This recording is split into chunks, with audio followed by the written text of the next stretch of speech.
tarde, boa noite, investidor. Sejam todos muito bem-vindos ao canal. Meu nome é Felipe Torres, sou consultor de investimentos CVM e hoje nós vamos analisar os principais pontos do mês de setembro do RBIF11, o fundo de infraestrutura gerido pela Rio Bravo. Mas antes disso, convido vocês a lerem aqui embaixo na descrição do vídeo todos os serviços de investimentos que eu ofereço. Vem falando sobre a consultoria de investimentos, vem falando também sobre o nosso grupo VIP do WhatsApp, como você faz para se tornar membro da nossa comunidade aqui do YouTube. Também tem todos os benefícios que os membros possuem na descrição do vídeo. Tem também um link para você ser direcionado para o nosso grupo aberto do Telegram e o link para você ser direcionado para o site do meu livro, Renda Passiva, O Caminho para a Liberdade Financeira. Lembrando que tanto o meu livro quanto a consultoria avulsa de investimentos estão na Black November antecipada. Então, nos meses de outubro e novembro, nós estamos com essa promoção da Black November antecipada, justamente porque nós estamos tendo oportunidades muito boas no mercado atualmente, né, principalmente nos fundos fechados, e eu resolvi antecipar a nossa Black November para outubro e novembro, para aqueles que tiverem interesse, contratar a consultoria e também adquirir o meu livro. Feitos os avisos, vamos lá para os principais pontos do mês de setembro do RBIF11. Patrimônio líquido do fundo, R$ 81 milhões, base de cotistas praticamente 1.700, duration da carteira do fundo em 5,5 anos, o rating médio ponderado AA menos carrego do fundo em IPCA mais 8,9%, o que equivale a um CDI mais 2,2%. Atualmente o fundo está com 28 emissores no portfólio em 12 segmentos de infraestrutura. Cota patrimonial do fundo no final de setembro fechou em R$ 93,38. A última distribuição que o fundo realizou, 95 centavos por cota, o que representa um dividend yield mensal de 1,05% e um dividend yield anualizado de 13,38%. Hoje, quando eu estou gravando, o fundo está sendo negociado próximo de R$ 84,90, então ele está com um desconto bastante expressivo para essa última cota patrimonial, né? E está com uma TIR líquida também bastante interessante, superando a marca de IPCA mais 10,1%. Isso daqui, lembrando que é uma TIR líquida, né? Então é um retorno bastante expressivo. No mês, o fundo distribuiu, como a gente viu lá em cima, 95 centavos, mas o resultado do fundo foi de 11 centavos.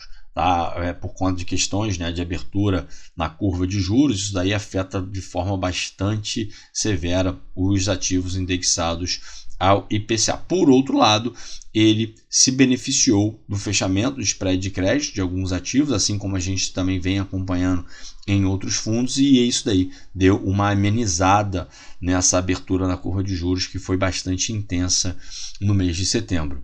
Depois dessa última distribuição que foi realizada, o fundo permanece com uma reserva de 33 centavos por cota. No mês, a gestão vem informando que não foi realizado nenhum giro tático por conta daquilo que eu falei antes, né, os spreads comprimidos. O spread comprime, a debênture se valoriza. Nesse ponto é interessante porque tem valorização para dentro do fundo, mas por outro lado também impede que a gestão faça giros porque não tem boas oportunidades no mercado para isso. O carrego histórico bruto dos ativos do fundo segue em IPCA mais 8,87%, o que representa um spread de 236 base points ou 2,36% acima da NTNB. No mês anterior, esse carrego estava em IPCA mais 8,8%, o que representava um spread de 233 base points sobre a NTNB. Aqui a gestão vem informando que um fundo que faz parte aqui do portfólio do fundo, que é o FDIC Siga Energia, ele teve um aumento no seu rating, né? Então antes era A-, agora passou para A. E aí isso daí fez com que a carteira do fundo também tivesse uma elevação na sua média de crédito, tá? Que passou do A+ para AA-. E esse FDIC ele representa 7,4% do patrimônio líquido do RBIF.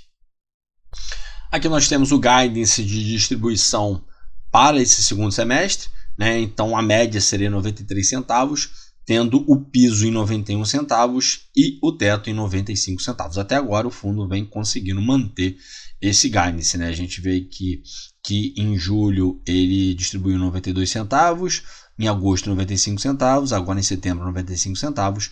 Vamos ver se para os próximos 3 meses ele consegue manter esse guidance, lembrando que agora o fundo permanece com uma reserva de 33 centavos por cota. Aqui nós temos a DRE do fundo e aí eu quis focar aqui na DRE para vocês poderem ver a diferença que tem, né, a questão de regime caixa e competência. Tá? Aqui no mês de setembro, desconsiderando, tá, a questão de abertura na curva de juros, desconsiderando a questão de marcação a mercado, a receita na curva foi de 761.496. Levando em consideração o que teve de marcação a mercado, que nesse mês foi bastante forte, né, que a gente vê que teve um resultado negativo de 589.754, o resultado de marcação a mercado do fundo foi de R$ 90.839. Se não fosse levado em consideração essa questão de marcação a mercado e fosse levado em consideração apenas o resultado baseado na curva, tá, seria ali de 579.839. Se bem que aqui ficou, deu uma falha aqui, tá? Na verdade seria 679.839 na hora que foram provavelmente botar esse número aqui, ficou errado, porque se você pega 761.000 e diminui aqui de 81.657, que foi custos e despesas, você vai chegar no valor de 679.839 e não 579.000 como está aqui. Mas enfim, só para vocês poderem entender. E aí no mês o fundo teve um resultado com marcação a mercado de 10 centavos por cota. Como os fundos de infraestrutura adotam o regime competência, essa parte de marcação a mercado tem que ser levada em consideração.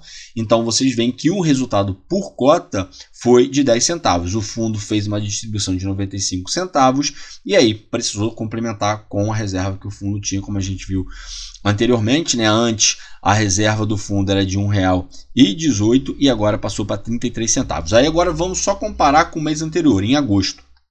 Em agosto, o fundo ele não teve, né, um resultado negativo por conta de marcação a mercado, foi um resultado positivo porque houve um fechamento na curva de juros, então teve um resultado positivo aqui de R$ 221.000. E aí a gente vai ver o seguinte, a gente vai ver que o resultado na curva foi de R$ 1.046.000, ou seja, se eu não tivesse levado em consideração essa questão de marcação a mercado, mas levando em consideração esse valor aqui, 221.000 da marcação ao mercado, o meu resultado foi de 1.268.000. E no momento em que o fundo for apurar o resultado do mês, ele vai levar em consideração esse resultado aqui com a marcação ao mercado. Tanto é que a gente vê aqui, ó, resultado por cota levando em consideração a marcação ao mercado de R$ 1,46. Bastaria a gente pegar, né, esse valor de 1.268.000 e dividir pela quantidade de cotas, 867.000, que a gente vai chegar nesse valor de R$ 1,46 por cota. O fundo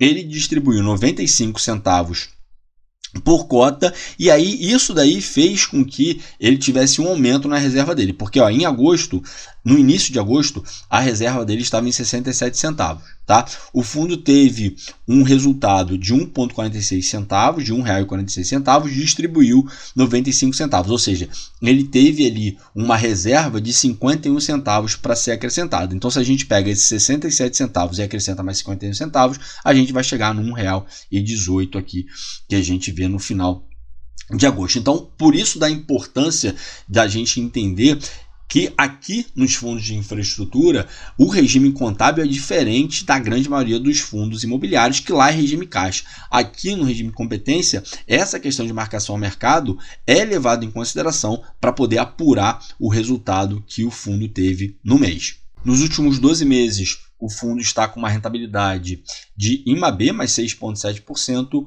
ou então do IDA Infra, né, que é o índice de debêntures ali da Ambima, é somente no segmento de infraestruturas e mesmo assim ativos indexados ao IPCA, o IPCA Infra de mais 1,5%. Nos últimos 12 meses, o fundo fez uma distribuição de R$ 11,86 por cota, o que representa um dividend yield de 12,82% ao ano. Volume negociado no mês de setembro foi de R$ 2.333.000, o que representa um volume médio diário de R$ 111.000. Ainda é uma liquidez bem baixa, né?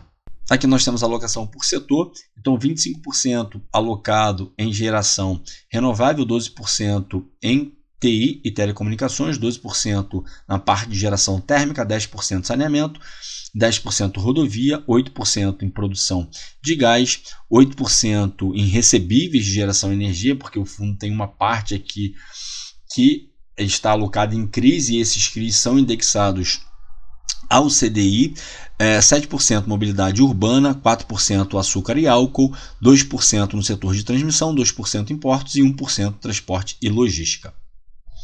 Aqui nós temos o rating da carteira, a gente viu que a média ponderada do portfólio está em duplo A-, né? 57% da carteira do fundo está igual ou superior a esse rating. Aqui nós temos a alocação por instrumento, 86% em debêntures, 5% em CRI, como eu falei ali em cima, tá? 7% em cotas de FDICs, que são os fundos de investimento em direitos creditórios, e 2% em fundo de zeragem, que seria ali para a liquidez do fundo. E para finalizar, aqui nós temos a carteira do fundo, o portfólio do fundo. Como eu falei ali em cima, o fundo tem exposição a CRIs nesse segmento de infraestrutura, mais especificamente aqui na parte de geração renovável, e esses CRIs são indexados ao CDI. Tá? Aqui a gente vai ter uma concentração aproximadamente 7,4% indexado ao CDI. A maior participação que o fundo tem em debênture é nessa debênture aqui da Beta Produtora de Energia, que representa 11,5% do patrimônio líquido do fundo e que foi adquirida a uma taxa de IPCA mais 10%. Depois, quem tiver interesse, basta acessar o relatório aqui do fundo ou então dar um pause aqui no fundo, né? Eu vou passando aqui devagar para que vocês possam ver de forma mais detalhada a carteira do fundo, se assim vocês tiverem interesse. Tá certo? Bom, para hoje era isso. Espero que vocês tenham gostado do vídeo de hoje. Se tiverem gostado, peço para que, por favor, deixem seu like, se inscrevam no canal. Não deixem de ativar o sininho para que vocês recebam as notificações dos vídeos que são postados diariamente. Se tiver alguma sugestão de ativo para ser analisado, então algum tema específico para ser abordado, por favor, deixe aqui embaixo nos comentários, porque certamente será atendido. Qualquer feedback que você tenha, com elogio ou crítica, também, por favor, deixe aqui embaixo nos comentários, porque isso ajuda muito a melhorar a qualidade do canal. O meu muito obrigado a todos vocês que ficaram comigo até aqui. Desejo a todos bons investimentos e até a próxima.